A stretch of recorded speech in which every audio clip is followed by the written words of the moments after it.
बिस्मिल्लाहिर्रहमानिर्रहीम। अस्सलाम वालेकुम स्टूडेंट्स, मैं आपका टीचर काशिफ रज़ा।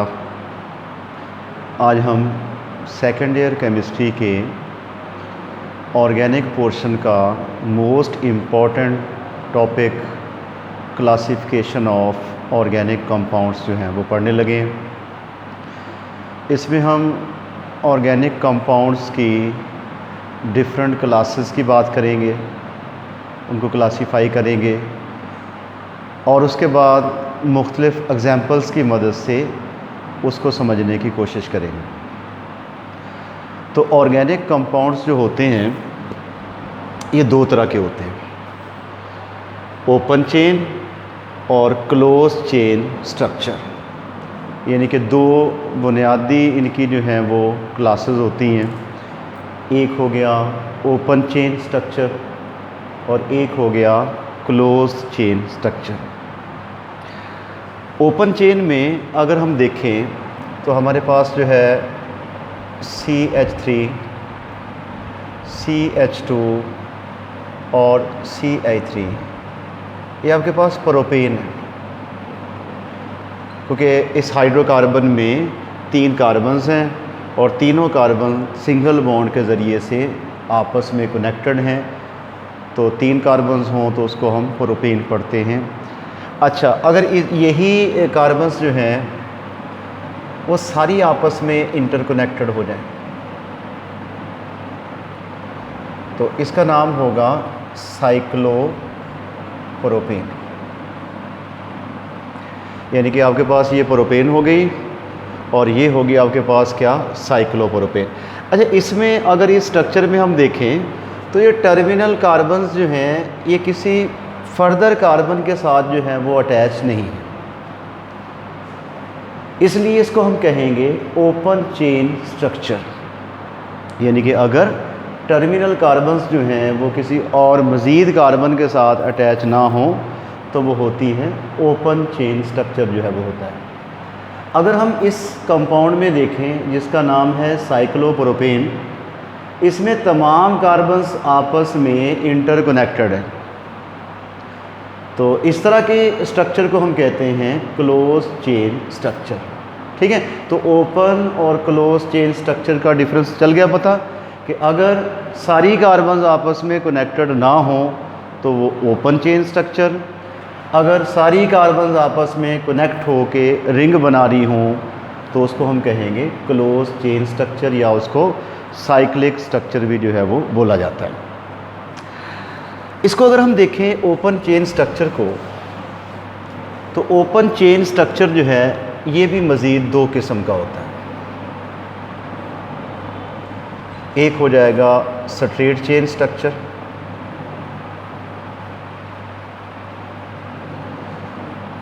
और दूसरा हो जाएगा branch chain structure.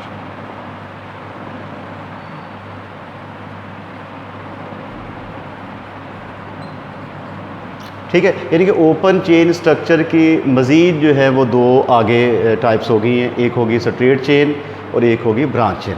Straight chain में ऐसा होगा, जैसा कि नाम से ही वो आपको अंदाज़ा हो गया होगा कि अगर हाइड्रोकार्बन जो हैं वो बिल्कुल स्ट्रेट चेन हो, यानी कि उसके ऊपर कोई भी ग्रुप मौजूद ना हो, methyl, ethyl, chloro, bromo, iodo, कोई भी ग्रुप जो है अगर हाइड्रोकार्बन्स के ऊपर मौजूद ना हो तो उसको हम कहते हैं स्ट्रेट चेन स्ट्रक्चर। और अगर जो है हाइड्रोकार्बन्स में कोई ग्रुप आ जाता है, जैसा कि ये आपके पास आ गया जी आइसोपेंटेन, ठीक है, और उसके बाद जी न्यू पेंटेन, इसकी एक एग्जांपल ले लेते हैं, CI3 और उसके बाद जी CI3, ठीक है, न्यू पेंटेन हो गया। अब इस स्ट्रक्चर में यहाँ पे देखो इसके ऊपर जो है वो ब्रांच मौजूद हैं। तो यानी जिस कंपाउंड में ब्रांच मौजूद हों वो कहलाएगा ब्रांच चेन स्ट्रक्चर, और जो बिल्कुल स्ट्रेट चेन हो उसके ऊपर कोई भी ब्रांच जो है वो मौजूद ना हो तो उसको हम कहेंगे ओपन चेन स्ट्रक्चर। तो ये straight chain structure. Open chain structure की ये दो टाइप्स हो गई, स्ट्रेट चेन और उसके बाद ब्रांच चेन। अच्छा, उसके बाद अगर हम बात करें क्लोज चेन स्ट्रक्चर की, तो क्लोज चेन स्ट्रक्चर जो है ये भी दो तरह का होता है, होमोसाइक्लिक और उसके बाद हेट्रोसाइक्लिक। होमो जो है, होमो से मुराद क्या होता है? सेम। होमोसाइक्लिक यानी कि ऐसे कंपाउंड्स जो हों तो साइक्लिक, लेकिन वो रिंग जो है या साइकिल जो है वो सिर्फ कार्बन के एटम्स के कनेक्शन से बना हो। मसलन आपके पास आ जाता है जी CH2 और उसके बाद CH2, ये है जी साइक्लोप्रोपेन। ठीक है, इसको ज़रा थोड़ा सा खोल के लिखते हैं कि इस स्ट्रक्चर में जो मेन कनेक्शन है या रिंग जो बनाई हुई है वो कार्बन के एटम्स ने ही बनाई हुई है, यानी कि ऐसी रिंग जिसमें कार्बन के अलावा कोई भी एटम मौजूद ना हो वो कहलाता है होमोसाइक्लिक कंपाउंड जो है वो कहलाता है। ठीक हो गया। तो होमोसाइक्लिक क्या हो गया कि जिसमें ऐसा साइक्लिक स्ट्रक्चर जिसमें रिंग बनाई हो, किसने? कार्बन के एटम्स के कम्बिनेशन से रिंग बनी हो, यानी कि उस रिंग में सिर्फ कार्बन के एटम्स ही मौजूद हों, तो ऐसा स्ट्रक्चर कहलाता है होमोसाइक्लिक स्ट्रक्चर और वो कंपाउंड कहलाएगा होमोसाइक्लिक। ठीक हो गया। और हेट्रोसाइक्लिक क्या होता है कि जिसमें कार्बन के अलावा भी कोई एटम जो है वो मौजूद हो। मसलन आपके पास जो है बेंजीन रिंग है, उसमें कार्बन को हटा के उसकी जगह पे नाइट्रोजन लगा दें तो ये बन जाएगा पैरिडीन। ये पैरिडीन बन गया। अब इसमें देखें कि इस साइक्लिक कंपाउंड में कार्बन की अलावा नाइट्रोजन भी मौजूद है। ठीक है, तो अगर कार्बन के अलावा भी कोई एटम मौजूद हो साइक्लिक कंपाउंड में तो ऐसा साइक्लिक कंपाउंड कहलाता है हेट्रोसाइक्लिक कंपाउंड। ठीक हो गया। हेट्रोसाइक्लिक कंपाउंड क्या हो गया कि जिसमें कार्बन के एटम्स के अलावा भी कोई एटम, वो नाइट्रोजन हो सकता है, ऑक्सीजन हो सकता है, सल्फ़र और फास्फोरस जो है वो हो सकता है कि इनमें से कोई आ जाए रिंग के अंदर, तो वो कंपाउंड हेट्रोसाइक्लिक कंपाउंड जो है वो कहलाएगा। अब जो होमोसाइक्लिक है ये भी दो तरह का होता है। होमोसाइक्लिक की फर्दर जो है वो दो टाइप्स हैं। एक हो गया एलिसाइक्लिक कंपाउंड और दूसरा हो गया एरोमेटिक कंपाउंड। तो एलिसाइक्लिक में जो कार्बन के एटम्स हैं वो 3 या 3 से ज़्यादा एटम्स मिलके एक रिंग बनाते हैं और वो रिंग बेंजीन रिंग नहीं होती। मसलन आपके पास आ गया जी साइक्लोब्यूटेन CH2 और उसके बाद जी CH2 क्या नाम है इसका भी? साइक्लोब्यूटेन। और उसके बाद ही साइक्लोपेंटेन हो गया, जिसमें 5 कार्बन हैं लेकिन साइक्लिक पैटर्न में जो है वो जुड़ी हुई हैं। इसका नाम है जी साइक्लोपेंटेन। और उसके बाद ही साइक्लोहेक्सेन के जिसमें साइक्लिक पैटर्न में 5-6 जो हैं वो कार्बन के एटम्स उन्होंने मिलकर रिंग बनाई है। इसका नाम होगा साइक्लोहेक्सेन। अच्छा, अगर उस रिंग के अंदर कोई डबल बॉन्ड आ जाता है, ठीक है, 6 कार्बन की रिंग है और उसके अंदर जो है वो कोई डबल बॉन्ड आ जाता है तो उसको हम पढ़ेंगे साइक्लोहेक्सीन। तो ये सारे के सारे क्या है? ये एलिसाइक्लिक कंपाउंड है। ठीक हो गया। अच्छा, उसके बाद अगला हमारा है एरोमेटिक कंपाउंड्स। कि एरोमेटिक कंपाउंड्स जो हैं वो क्या होते हैं? एरोमेटिक कंपाउंड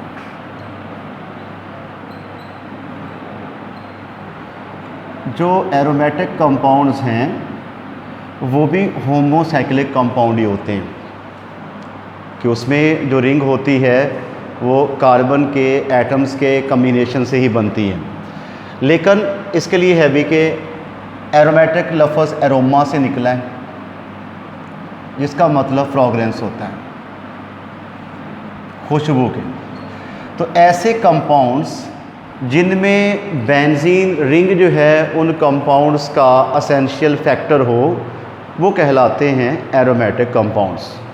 ठीक है, तो बेंजीन का फार्मूला क्या होता है, C6 और H6, और इसका स्ट्रक्चर होगा CH, और उसके बाद ये हो गया जी कार्बन के 6 एटम्स ज्वाइंट हैं, हर कार्बन पे एक एक जो है वो हाइड्रोजन मौजूद है, अल्टरनेट पैटर्न में डबल और सिंगल बॉन्ड मौजूद है। ठीक है, तो ये आपके पास हो गया बेंजीन।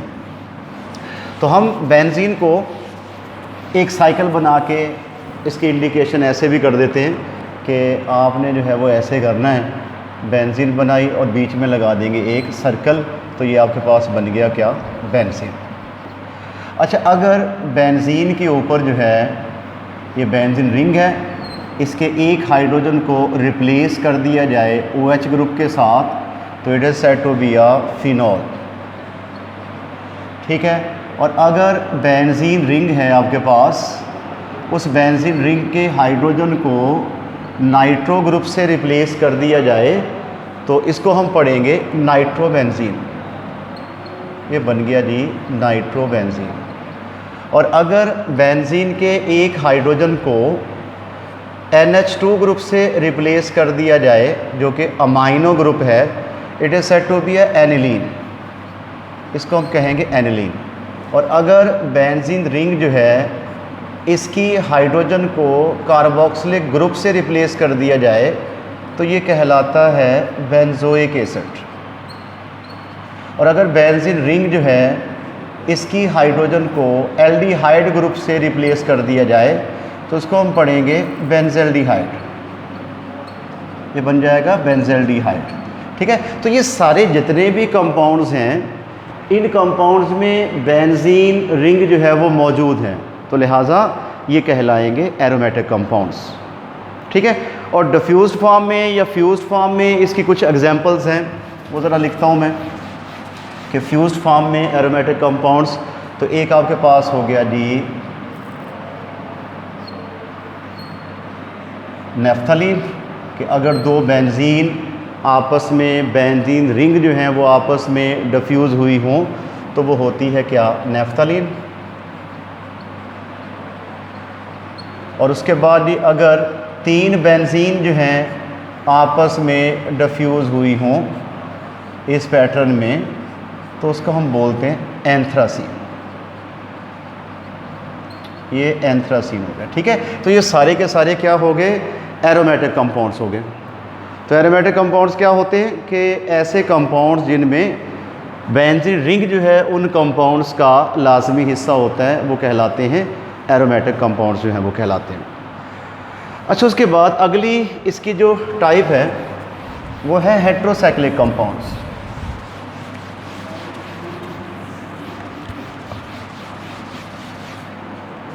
हेट्रोसाइक्लिक,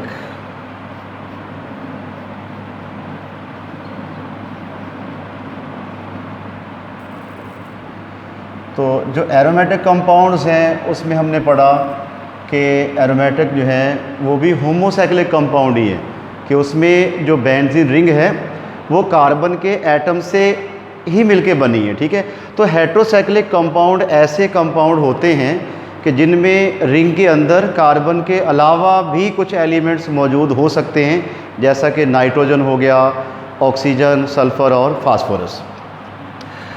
तो इसमें पहले हमने एक एग्जांपल पढ़ी कि अगर हाइड्रोजन कार्बन को हटा के उसकी जगह पे नाइट्रोजन लगा दिया जाए, तो ये होता है पैरिडीन।